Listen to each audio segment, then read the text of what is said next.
Boa noite. Você vem ler a Bíblia comigo hoje? Bom, eu recebi a indicação de começar a ler os 3 livros, né, de 3 mulheres muito referentes, são de muita referência na Bíblia, que é Ruth, Esther e Ana, tá? São 3 histórias fantásticas, né? A história de Ruth, o marido dela morre, ela decide seguir a sogra, né?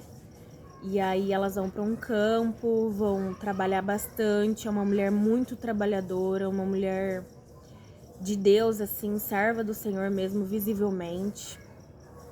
E aí um homem encontra ela enquanto ela trabalhava. É uma história linda, linda, linda. A história de Esther é uma história de uma rainha que não tinha nada para se tornar uma rainha, mas o Senhor escolheu ela como uma pessoa que ia conduzir, uma líder que ia conduzir a liberdade do povo dela estava na mão dela, o Senhor colocou. O Senhor escolhe as pessoas pequenas, né? Aquela palavra do Senhor que diz: porque eu escolho as coisas fracas desse mundo para confundir as fortes. Porque eu escolho as fracas para confundir as fortes e as tolas para confundir as que sabem, né? Os que acham que sabem tudo, os sábios. E a história de Ana, que é a história de uma mulher que tinha o sonho de ter filhos e ela não podia ter filho. Eu me identifico muito com a história de Ana. E ela não podia ter filho, né? E ela era casada com um homem que tinha ela e a irmã como mulheres. E então um dia ela vai no templo pedir pro Senhor um filho, porque a irmã era muito fértil, tinha vários filhos do marido e o marido meio que rejeitava ela.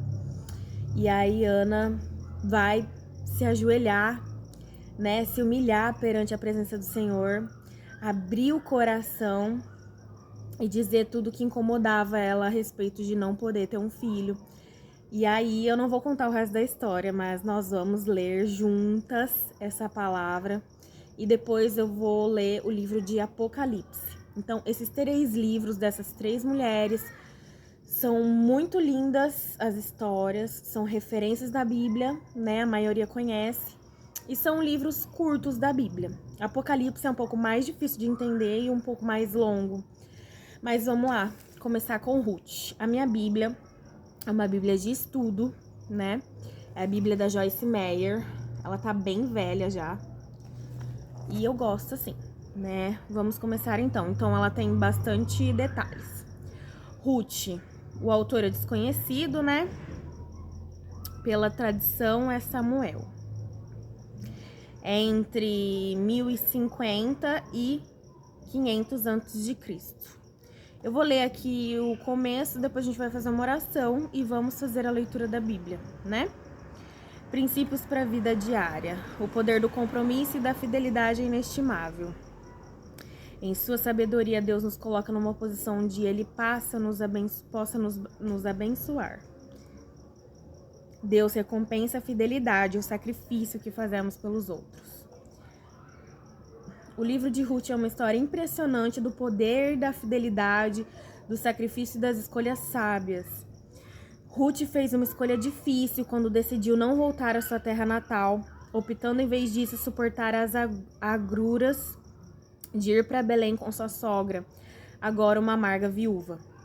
Embora o marido de Ruth houvesse morrido e ela não tivesse de ficar com Noemi, que é a sogra dela, fez a escolha corajosa de ser fiel e misericordiosa com a sogra, de cuidar dela e de seguir o seu Deus. Ofra, por outro lado, fez a escolha que lhe pareceu mais fácil naquele momento e nunca mais ouvimos falar dela. Uau, né? Enquanto uma fez a escolha mais difícil, mais hoje a história dela contada, né, no mundo inteiro, porque a história de Ruth é uma das histórias mais lindas da Bíblia e mais usadas para ser usada como fidelidade, né? A difícil opção de Ruth naquele presente instante trouxe grande bênção ao seu futuro. Significava que ela teria de passar por sofrimentos por algum tempo, mas colocou-a na posição de ser recompensada por Deus por causa da sua fidelidade. Deus deu a Ruth um marido bom e rico, Boaz, que lhe deu um filho. O Senhor fez com que ela fosse feliz outra vez e colocou Ruth na linhagem de Jesus Cristo. À medida que ler o livro de Ruth, espero que você se comprometa a ser como essa mulher, a fazer escolhas certas, a ser mais fiel do que nunca com as pessoas que Deus colocou em sua vida, a ser misericordioso e a ter boa disposição quando tiver de se esforçar e trabalhar duro. Glória a Deus. Quando você agir com tal comprometimento, Deus terá prazer em abençoá-lo tão poderosamente quanto abençoou Ruth. Deus é o Deus do trabalho também, né, galera? Trabalhar é fantástico. Deus nos dá saúde para que nós vivamos pelo suor do nosso trabalho, né? Nosso pão de cada dia. Vamos fazer a nossa oração?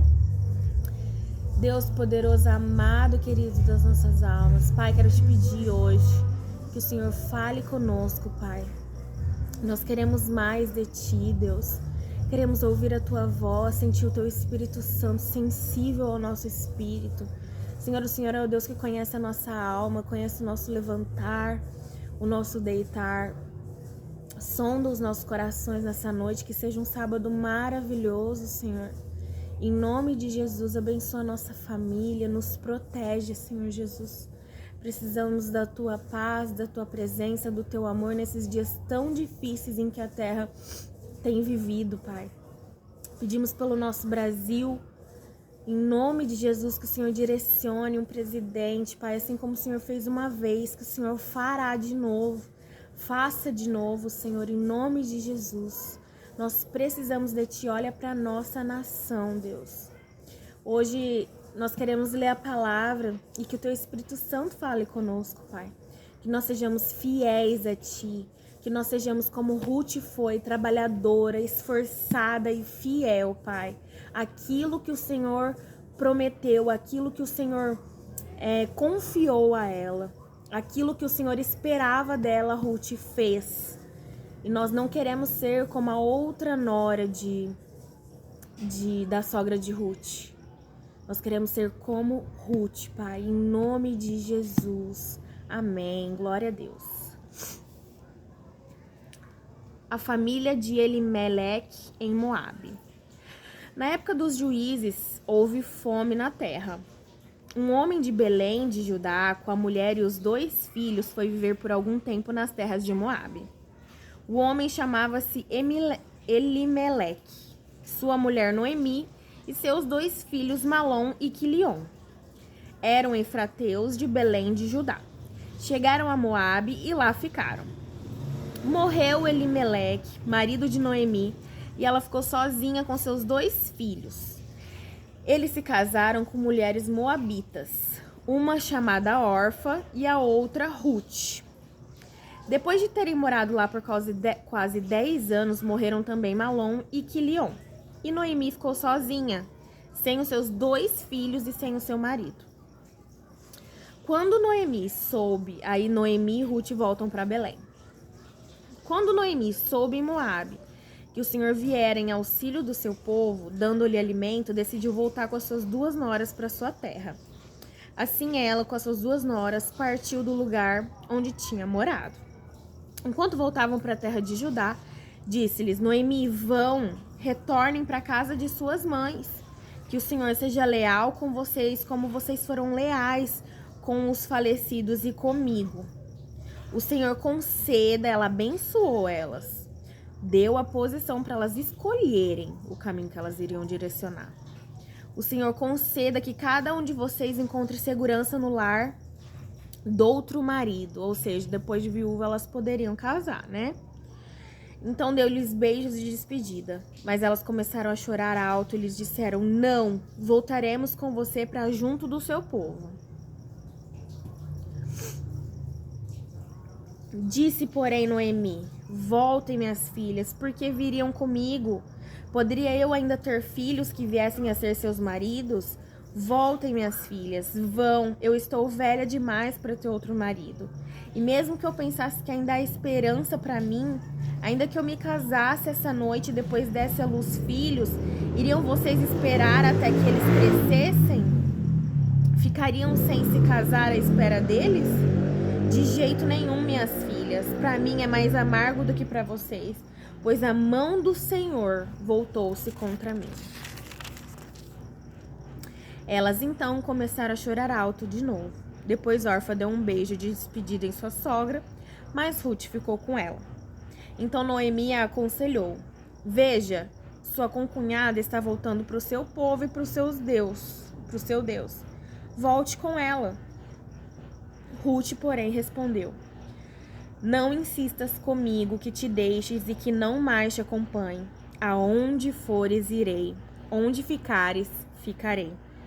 O teu povo será o meu povo, e o teu Deus será o meu Deus. Onde morreres, morrerei, e ali serei sepultada. Que o Senhor me castigue com todo rigor, se outra coisa que não a morte me separar de ti. Quando Noemi viu que Ruth estava de fato decidida a acompanhá-la, não insistiu mais. Prosseguiram, pois, as duas até Belém. Ali chegando, todo o povoado ficou alvoroçado por causa delas. Será que é Noemi? Perguntavam as mulheres. Mas ela respondeu: não me chamem Noemi. Ou seja, a tradução, né? Noemi significa agradável, também no versículo 21. Melhor que me chamem de Mara. Mara significa amarga. Pois o Todo-Poderoso, significado hebraico, Shaddai, também no versículo 21. Tornou minha vida muito amarga. De mãos cheias eu parti, mas de mãos vazias o Senhor me trouxe de volta. Por que me chamam Noemi? O Senhor colocou-se contra mim. O Todo-Poderoso me trouxe desgraça. Foi assim que Noemi voltou das terras de Moabe com a sua nora Ruth, a Moabita. Eles chegaram a Belém no início da colheita de cevada. Glória a Deus. Essa é a leitura de hoje.